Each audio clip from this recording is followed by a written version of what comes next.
प्रणाम दोस्तों, मैं हूँ आप सबकी अंजनी। आप सब देख रहे हैं अंजनी की दुनिया। अंजनी की दुनिया जीकेपी में स्वागत है, अभिनंदन है, वंदन है। आप सभी को प्रणाम है। और पहले तो प्रेम से बोलिए जय माता दी। माता रानी आने वाली है, तो आप सभी लोग माता रानी के आगमन के लिए सारी तैयारी कर चुके होंगे। और बहुत सारे लोग कर रही होंगी, क्योंकि आने वाली है कल।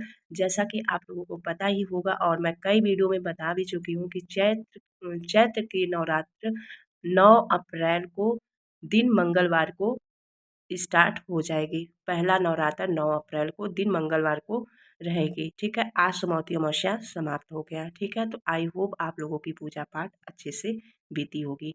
तो चलिए दोस्तों, ज़्यादा न बात करते हुए आते हैं अब अपनी अपनी बातें स्टार्ट करती हूँ।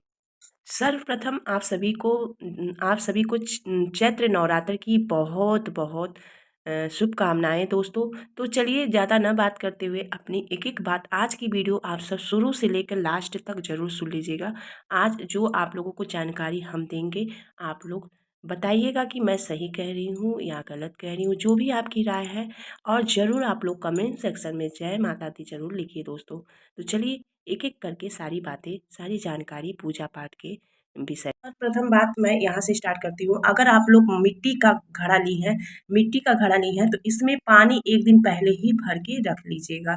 क्योंकि बहुत लोग, क्या हमारे साथ खुद ऐसा हुआ था कि पिछले साल हमें नहीं पता था, तो हम जल को बार बार, मतलब देखिए, एक बार जब कलशा आपके घर में स्थापना हो जाता है, वो जरा सा भी ऐसे हिले ना, नहीं तो जानती हैं पूजा पाठ बहुत विधि विधान से करना है दोस्तों।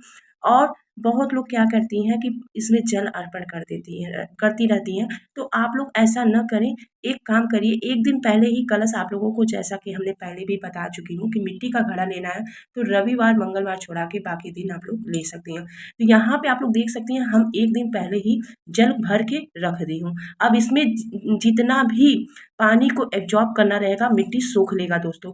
फिर आप लोग अगर कल इसको जल भरेंगी, तो आप लोगों का मिट्टी में जो आप कलश में जो जल अर्पण करेंगी, वो आपका नहीं सूखेगा। ठीक है, तो एक दिन पहले ही आप लोग इसमें पानी भर के रख लीजिए। ठीक है, रात भर के लिए एक दिन पूरा ही भर के रख दीजिए। देखिए इतना खाली हो चुका है, इतना सोख लिया है मिट्टी। तो जितना सोखना रहेगा वो सोख लेगा, और जो पानी बचेगा, जो जल इसमें का बचेगा दोस्तों, आप लोग क्या करिएगा, इसको आप लोग पेड़ में डाल के फिर कलश स्थापना करिएगा। ठीक है, ये बात क्लियर हो गया। अब दूसरी बात करते हैं कि अगर ऐसा आप लोग के पास है, पीतल का है, अगर मतलब वैसे पीतल तामा, बहुत लोग जिसके पास है, जैसे भी है वैसे आप लोग कलश रख सकती हैं, कोई ज़रूरी ऐसे बहुत लोग पीतल वाले में भी रखती हैं। तो इसमें तो पानी एब्जॉर्ब करने का, सोखने का तो बिल्कुल सवाल ही नहीं है। तो आप लोग इसमें जल वैसे ही भर सकती हैं। ठीक है, अब चलते हैं दोस्तों, संकल्प की बातें कर लेते हैं। चलिए दोस्तों, संकल्प की बातें कर लेते हैं। देखिए, बहुत सारे घरों में मतलब गुरु जी आते हैं, मतलब पंडित जी आते हैं, पुरोहित आते हैं, उन लोगों का पाठ पढ़ते हैं, पूजा करते हैं। सब जगह की अलग अलग रीति रिवाज है।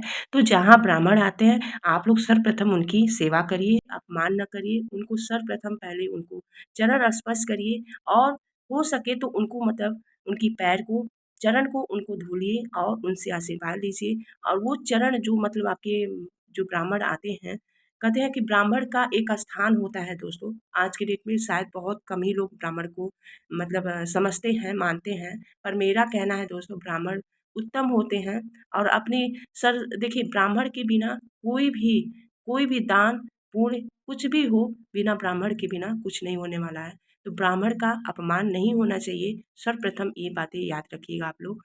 और दूसरी बात दोस्तों, जब आते हैं तो आप लोग कभी भी उनका निरादर न करें। उनको उनको कभी ये महसूस ना हो कि मैं उनकी निरादर हो रही है। कहते हैं कि घर के गुरु, गोसैय्या और पुरोहित, पंडित जी, इन लोगों की बहुत महत्व होता है। अब तो धीरे-धीरे सारी रीति रिवाज, जो भी संस्कार है, धीरे-धीरे सब जाते दिख रहा है। पर आप लोगों से, आप सभी से हाथ जोड़ के रिक्वेस्ट है कि पंडित ब्राह्मण का आप लोग ज़रूर, आप लोग देखिए, हम ये नहीं कह रहे हैं कि 9 दिन का जो जो लोग व्रत रहती हैं, जो लोग स्थापना करती हैं, चाहे करते हैं, उन सभी लोगों से रिक्वेस्ट है कि ब्राह्मण का अपमान बहुत बहुत ही, तो ये भी बात क्लियर हो गया पंडित जी वाली बातें।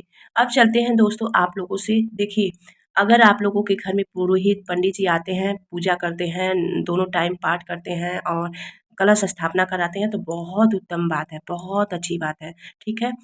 और अगर अगर देखिए पंडित जी का मतलब जो अगर पंडित जी आप लोगों को अच्छे मिल रहे हैं, उनसे संतुष्ट हैं, आपके घर में आते हैं, तो इससे बड़ी कोई बात हो ही नहीं सकता है। तो आप बिल्कुल ब्राह्मण से कराइए और पुरोहित से करवाइए, कोई दिक्कत नहीं है और बहुत अच्छी बात है। अगर अगर आपके घर में कोई मतलब आपके गाँव में, घर में अगर नहीं है, तो आप लोगों को चिंता करने की बात नहीं है। हम आप सभी के लिए एक-एक वीडियो लेकर आऊँगी और बहुत सारे लोग मतलब ऐसे हैं कि जो अपने से ही पूजा करती हैं और करते हैं, तो बहुत अच्छी बात है। तो जो लोग मतलब पूजा करती हैं अच्छी बात है और जो लोगों के घर में ब्राह्मण आते हैं वो भी अच्छी बात है। तो चलिए दोस्तों एक-एक करके सारी जानकारी अब स्टार्ट करते हैं। तो सर्वप्रथम जो लोग अपने से पूजा करते हैं तो उन लोगों को क्या-क्या बातों किस बा किन बातों का ध्यान रखना चाहिए दोस्तों, आज मैं वही बातें करने वाली हूँ। जो पहले दिन क्या-क्या हम करते हैं क्योंकि मेरे घर खुद ब्राह्मण नहीं आते हैं और ना ही मतलब जो हम ऐसा नहीं है कि मैं अपमान कर रही हूँ, पहली बात मैं बता रही हूँ, मैं अपमान नहीं कर रही हूँ पर मैं जो जो मेरे पंडित जी हैं ना, थोड़ा-सा मैं संतुष्ट नहीं हूँ उनके पूजा-पाठ से मतलब थोड़ा जल्दी-जल्दी करते हैं, ऐसा ही कुछ है। तो मैं पंडित जी जो हमारे जो पुरोहित थे, जो मेरे मतलब ससुराल के जो पुरोहित थे, वो नहीं हैं दोस्तों, वो स्वर्गवास हो गए हैं। तो इस वजह से जब वो पंडित जी चले गए, तब से हम अपने से खुद करती हूँ, ठीक है? अब दूसरी बात है कि अगर पंडित जी नहीं मिल रहे हैं तो क्या मैं कैसे पूजा करूँ? तो उसके लिए भी वीडियो लाऊँगी, आप बने रहिए मेरे साथ। तो यहाँ पे सर्वप्रथम दोस्तों जो लोग 9 दिन का व्रत रहेंगे, इन सभी में से संकल्प आप लोगों को जो भी करना है, जितना आपके पास टाइम है, आप लोग पहले दिन जो भी आप लोगों को संकल्प लेनी है, जो भी आप लोग करिए जैसे हुआ दोनों टाइम से ये तो एकदम 100% इसको पढ़ना ही पढ़ना है क्योंकि दुर्गा चालीसा दोनों टाइम दुर्गा माता का चालीसा ज़रूर पढ़ना चाहिए हर व्यक्ति को, हर 9 दिन तो बिल्कुल दोनों टाइम ज़रूर पढ़नी चाहिए, इसमें तो कोई दो राय नहीं है।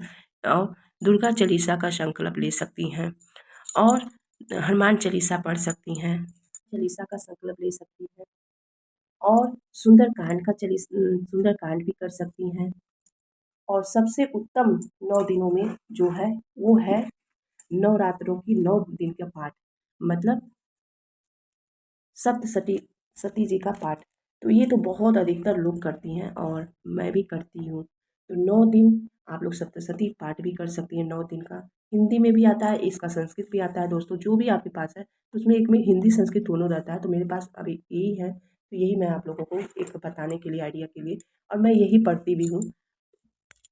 यही मैं पढ़ती भी हूँ माता रानी का पाठ 9 दिन का। तो इसमें 13 अध्याय है दोस्तों, 9 अध्याय ऐसे हैं और देवी का मतलब चरित्र है और सब बताया गया है 9 अध्याय में। सारा सब कुछ इसी पाठ में है और जो लोग पढ़ती हैं उन लोगों को पता ही होगा। और ये हमारा कर्मकांड है जो कि हम इसी से अपना पूजा पाठ इसी से मैं 9 दिन पढ़ के अपने से सारा करती हूँ। तो आप लोग जो भी करिए दोस्तों और एक बात बता देती हूँ आप लोगों को, आप लोग अगर माला करती हैं तो माला भी कर सकती हैं। दुर्गा जी का मंत्र या गायत्री मंत्र या जो भी आप लोगों को उत्तम लगता है, जो आप लोग आसानी से कर सकती हैं, आप लोग इसका भी संकल्प ले सकती हैं। माला का भी संकल्प ले सकती हैं, पाठ का भी संकल्प ले सकती हैं, दुर्गा चालीसा का भी संकल्प ले सकती हैं, हनुमान चालीसा, सुंदरकांड, राम अब आते हैं रामचरितमानस, इसका भी आप लोग संकल्प ले सकती हैं। अब चलिए दोस्तों आप लोगों को मैं एक बात बताती हूँ मतलब जो जो भी माताएँ बहनों को भाई पिताजी लोगों को पता है बहुत अच्छी बात है। हम जैसा कि हम अपने पुरोहित जी से मतलब वहाँ मायके में पुरोहित जी मतलब कहते हैं कि अगर आप पूरा संपूर्ण नहीं रामायण पढ़ सकती हैं, अगर उत्तरकांड पढ़ लीजिए तो वो उतना ही मतलब फल मिलता है। तो अगर आप लोगों के पास टाइम है तो 9 दिन का मतलब 9 दिन में अगर पूरा रामायण आप लोग कर सकती हैं तो रामायण का भी संकल्प ले सकती हैं। नहीं अगर टाइम है तो आप लोग उत्तरकांड भी कर सकती हैं। ठीक है दोस्तों, ये भी बात क्लियर हो गया। और देखिए, जब आप लोग पूजा करती हैं, पाठ करती हैं, तो 1 दिन पहले ही आप लोग पूरे मंदिर की इसमें कहने की बात ही नहीं है, सभी माताएँ-बहनें बहुत मतलब मेरी जानती हैं, बताने की वो नहीं है। पर हाँ, 1 दिन पहले ही जो लोग जानती हैं वो अच्छी बात है, जो लोग नहीं जानती उनके लिए मैं बता देती हूँ कि दोस्तों सर्वप्रथम पहले मंदिर की साफ-सफाई कर लें 1 दिन पहले और अगर बाई चांस किसी वजह से कर पा रही हैं, तो आप लोग जिस दिन नवरात्र रहेगी उसकी सुबह भी आप लोग कर सकती हैं, ठीक है? अभी भी बात क्लियर हो गया। अब चलते हैं दोस्तों, आप लोगों को जौ अच्छी उगानी है। बहुत लोग जौ उगाती हैं, बहुत लोग शतंजा मतलब अपने घर में उगाती हैं। तो उन उन लोगों को मैं बताना चाहती हूँ कि जिन लोगों की जौ और हरी भरी जाती है माता रानी का आशीर्वाद, तो एक दिन पहले ही, ठीक है, ज्वारा को पहले ही दोस्तों जौ को आप लोग भिगो लीजिएगा, रात भर के लिए भिगो लीजिएगा। फिर साफ मिट्टी ले लीजिएगा, उसी में आप लोग रोप दीजिएगा, ठीक है। तो माता रानी आप सभी की हर मनोकामनाएं पूरी करें, यही मेरे माता रानी से प्रार्थना है। आप सभी के जीवन में हर जो भी परेशानी है, दर्द है, दुख है, सब माता रानी हर ले। इसी कामना के साथ आज की वीडियो मैं समाप्त करती हूँ। मिलती हूँ फिर एक नए वीडियो में, एक नए टॉपिक पे। तब तक के लिए जय माता दी। सभी भक्तों का कल्याण हो, सभी भक्तों का हर मनोकामनाएं पूरी हो। माता रानी से मेरी यही प्रार्थना है, यही आग्रह है। तो मिलती हूँ एक नए वीडियो में, तब तक के लिए प्रणाम, जय माता दी। सभी देवियों को, जो मेरी छोटी छोटी देवियाँ हैं, कन्याएं हैं, उन सभी को चरणों में मेरा कोटि कोटि प्रणाम। जो मेरे बड़े हैं, आदरणीय हैं, उन सभी लोगों को भी कोटि कोटि उनके चरणों में मेरा प्रणाम।